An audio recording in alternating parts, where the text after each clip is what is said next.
Chapter 6. A New Man. That he might create the two into one new man. Ephesians chapter 2, verse 15.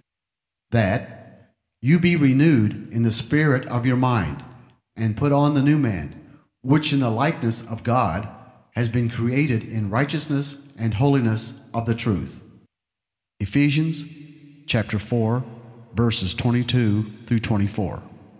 Do not lie to one another, since you laid aside the old man with its evil practices, and have put on the new man, who is being renewed to a true knowledge according to the image of the one who created him.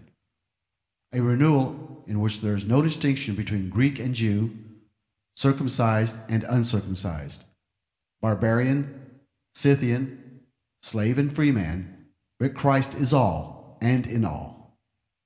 Colossians chapter 3, verses 9 through 11.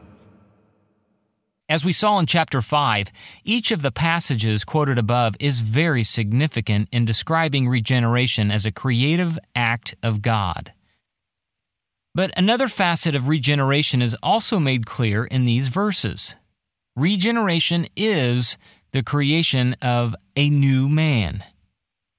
Not only is the church as a whole one new man, Ephesians 2, verse 15, but each individual Christian is also a new man. It is very important to realize that in Paul's view, the Christian is not both an old man and a new man, nor does he have a new man living inside of him, nor does he have both an old man and a new man living inside of him. The Christian is a new man. One popular illustration of Christian experience speaks of the believer as having both a black dog and a white dog living within. These dogs are continually fighting with each other, and the one that we feed the most is the one that wins. Such a view may be sincere, but it is based on a very defective theology. The Christian does not merely have something new within him that he never had before. He is someone who he never was before. The Christian is a new man. It is not I. This is well illustrated by an account that is told concerning Augustine of Hippo, who before his conversion had followed an ungodly lifestyle. After his conversion, he was seen by one of his old girlfriends who called out to get his attention. Augustine, it is I." "Yes," replied Augustine gravely, "but it is not I." This should be the confession of every Christian. At conversion, every Christian takes a new identity. Saul becomes Paul. Simon becomes Peter. One of the first challenges a new believer faces upon returning to his family and former acquaintances is that everyone insists upon calling him by his old name. "Hello, Simon." The new convert must then take a stand on the miracle that has transpired in his life and explained, "I no longer love the things I once loved. I no longer do the things I once did. I am no longer Simon. I am Peter. I have become a new man." Be who you are. The Christian is a new man. That is his essential identity. And because he is a new man, he is called upon to live like a new man. Since the old man has already been laid aside and the new man put on, he is exhorted to believe this fact, to be renewed in the spirit of his mind, and to live accordingly by laying aside the old man. His deeds, your former manner of life, and by putting on in practice the new man, which in the likeness of God has been created in righteousness and holiness of the truth. This is the New Testament method of teaching growth in grace.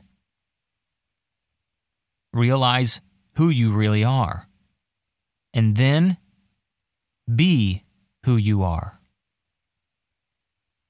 The call to believers is not, try to be who you are not, as many Christians suppose, but rather, be who you are. Christian, it matters a great deal how you view yourself as a believer. If you are convinced that you are still essentially evil now that you have become a Christian, then you have ahead of you the lifelong prospect of vainly striving to be something that you are not, as you attempt to live the Christian life. On the other hand, if you are convinced that in the very core of your being you are both good and evil, then evil still has a legitimate place in your heart and life. In your innermost being, you really do want evil. And to say yes to it is, in some real sense, to say yes to your deepest desires.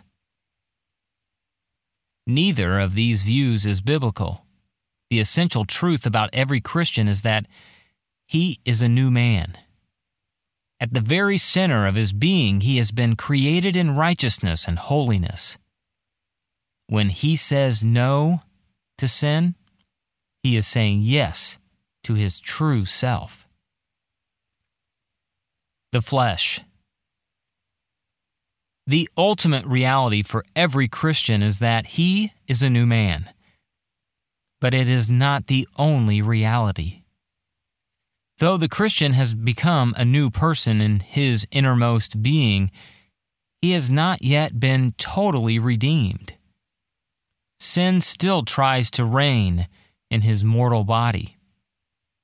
This more superficial aspect of the Christian's personality is referred to in the New Testament as the flesh, and will be discussed in later chapters. Suffice it to say at this point that the flesh does not represent who the Christian really is, and that the power of the flesh to rule over the Christian has been broken. When our mortal bodies are finally redeemed, every trace of sin's remnants will be gone forever, and we will at last perfectly become who we really are. A new identity. The truth of the Christian's new identity, in spite of the remnants of remaining sin, has been illustrated in terms of a newly purchased factory. Suppose that a poison gas factory is bought by an oxygen company for the purpose of producing life-giving oxygen. As soon as the ownership of the factory passes into new hands, its identity changes. The new owners place a sign in front, Oxygen Factory. In the president's office, a new director sits at the desk. The old president and new president do not share the office, struggling with one another to control the company. The old president is gone. In fact, the old factory is gone. An oxygen factory has taken its place. Even though it may take a while before all the old equipment can be switched over to fully function in its new capacity. At the moment of regeneration, every Christian is made radically new at the very center of his being. God places a sign in front of his life. Saint. It is only a matter of time before this essential and central transformation works itself out in every facet of the believer's experience. An incident from the life of New York City gang member Nicky Cruz illustrates the wonder of this miracle. Notorious for his lust for blood and violence, Nicky's life was suddenly touched by God. Standing in front of his mirror a few hours after his conversion, his revolver and knife still in his possession. Nicky looked at himself and said, "So, Nicky's going to be an angel now." So it is with every Christian. Once the new man has been created, it is only a matter of time before the guns and knives of sin that are still attached to our lives must inevitably fall away. Hallelujah.